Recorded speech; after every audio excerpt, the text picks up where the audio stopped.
Pagka maraming nagtitiwala, maraming nagpapagawa. Ito po ang ating mga gawain ngayon. Natambakan tayo.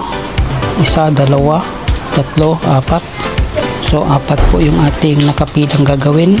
Unahin po muna natin itong isa. Ito po ay maingay daw. Gumagana daw ito at sobra daw po ang ingay. Testingin natin kung maingay nga. Isaksak po muna natin ito sa outlet. Ito. Ayun, nakasaksak na. Tapos ilagay natin ito sa number 1.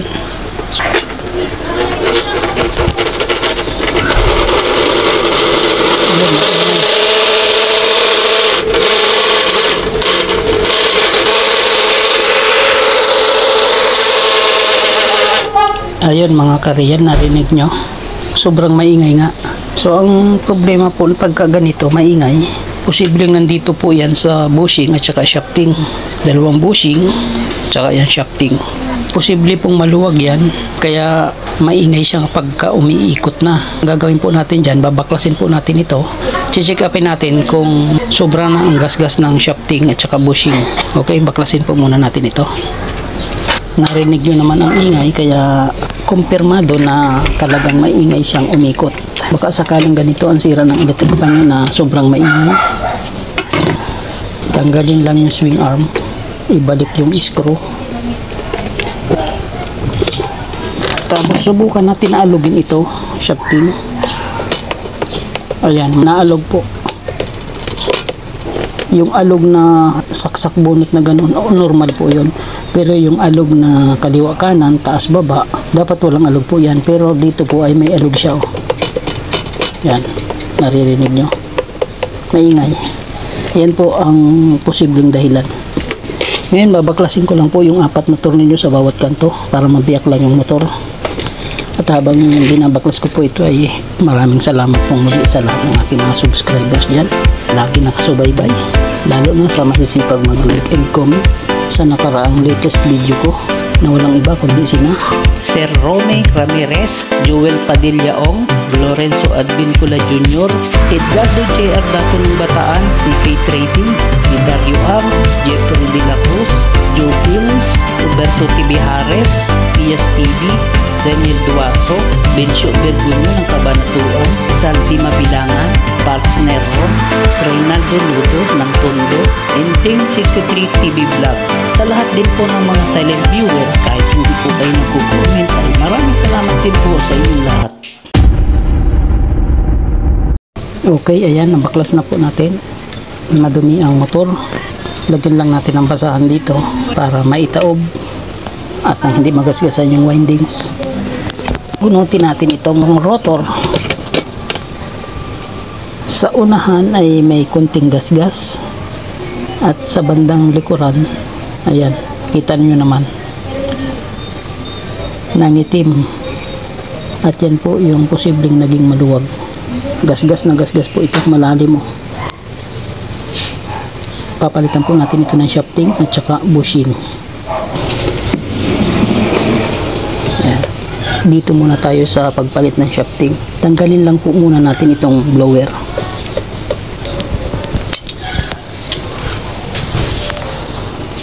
Natanggal na ito nasa bandang unahan, ito namang bandang hulihan. Pag matigas, susungkitin lang po natin yan ng flat screwdriver. Ganyan.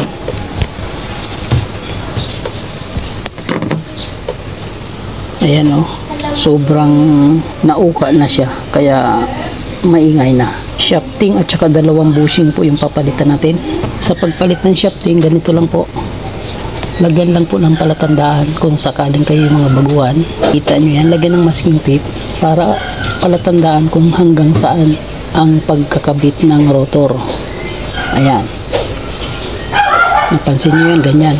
Ngayon, isuot lang dito sa butas. Yan ang purpose ng butas. Papaluin po natin yan ng martilyo.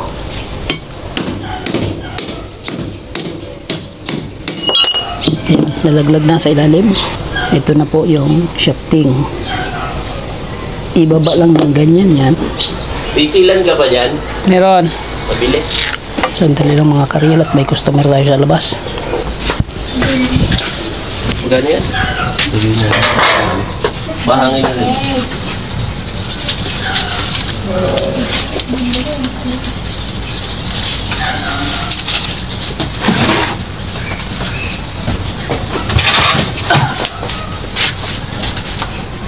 Ano na natin hanggang.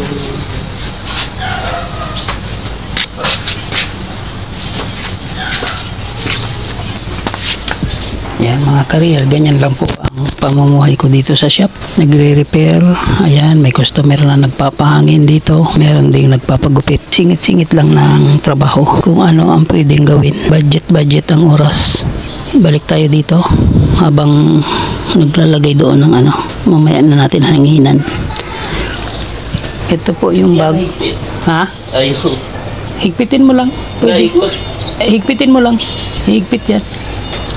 Tapos ito mga career. Itapat lang po yung palatandaan doon sa lumang shoptik. Ganito. Ayan. Tapat ang ganyan. Tapos ibalot din.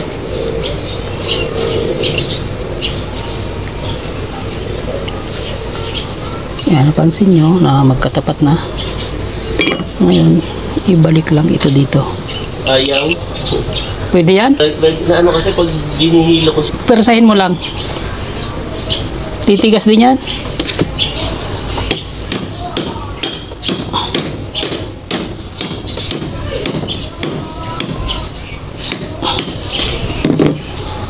Yan mga kareal, hanggang doon lang po yung rotor. Ngayon, pwede nang tanggalin yung masking tape. Diyan ay hindi tayo magkakamali ng paglagay ng rotor sa shafting. At para sumikip, sibatin natin ng matulis na screwdriver dito para hindi siya maluwag. At siguradong sisikip yan.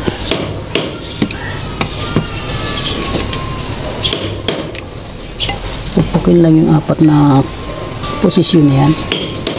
Yan. Ganyan lang po ang pagkabit. Tapos isusunod po natin yung bushing. Ikat-cut ko na muna ang video. Pasensya na po kayo kung hindi ko pinakita yung pagpalit ng bushing dito sa electric fan dahil napakarami po nating ginagawa. Ayun po, tambak ang buhok sa dami nating ginupitan. Hapon na po ngayon. Kanina po natin ito tinigil sa paggawa dahil nagsunod-sunod po ang gupit. Ayun, nakaipon doon, hindi pa nawawalis ang buhok. Ngayon po ay itutuloy na natin ito. Marami ko naman na pong video tungkol sa pagpapalit ng bushing. Napaka-basic na po nun. Iba-ibang idea, iba-ibang diskarte, pamamaraan. Ang makikita nyo doon sa description box, nandun po yung link. Okay, tuloy na po natin ito. Ito po yung napalitan ko na ng bushing. Ayan. Bago na po ang bushing yan, dalawa. At itong shafting ay pinakita ko kanina kung paano pinalitan at binalik ko na rin po yung mga blower. Ngayon po ay lalamisan muna po natin ito bago ibalik yung shafting at rotor. Siguraduhin basa ng langis yung bushing para matagal siyang mag-init, lagi siyang madulas. Huwag sobra, huwag kulang. Ngayon po okay na po yan. Itong kabila naman. Madali lang po magpalit ng bushing. Iba't ibang diskarte. Nandyan sa description box po ang link. Huwag niyong kalimutang i-click. Ngayon, ibalik na po natin yung rotor dito. May langis na yan. Dito. Papatakan lang. Tapos ito, ibalik na rin dito.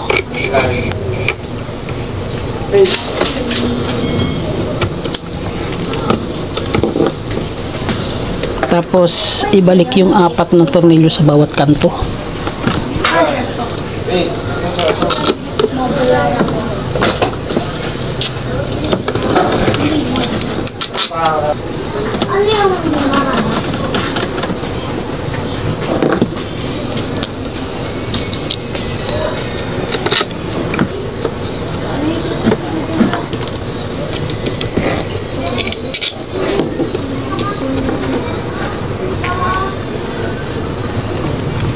Okay, ayan na, ibalik na po natin yung apat na tornilyo. Tapos pihitin natin ito, tingnan natin kung malambot. Ayan, medyo malambot naman siya, Pero mas lalambot pa yan at magpipiri-wheeling yan pagka pinalo dito natin ng tigta 3 beses sa bawat kanto para ma-reset yung rotor. Okay, na-reset na po yung rotor, shafting at saka bushing. Yan, lalo pan lumambot. Pre-wheeling, napakalambot na po. Tapos ibalik lang po natin yung capacitor sa dati niyang pwesto. At ito naman po ay malakas umikot. Ang tanging problema lamang po nito ay yung sobrang ingay niya pagka umiikot na ang ilisi.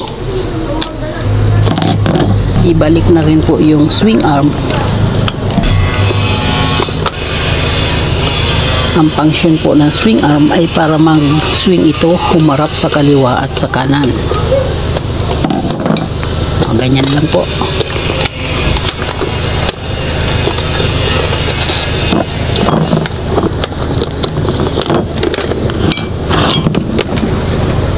Okay, ngayon po ay ibabalik lang po natin yung LC niya. Titingnan natin kung siya ay maingay pa rin.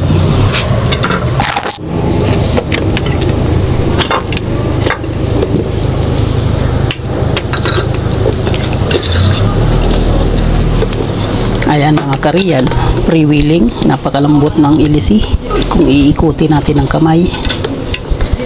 Ngayon ay susubukan na po natin ito kung maingay pa rin. Isasaksak po ulit natin sa outlet. Ayan. Tapos tetestingin ulit natin ito kung maingay pa rin.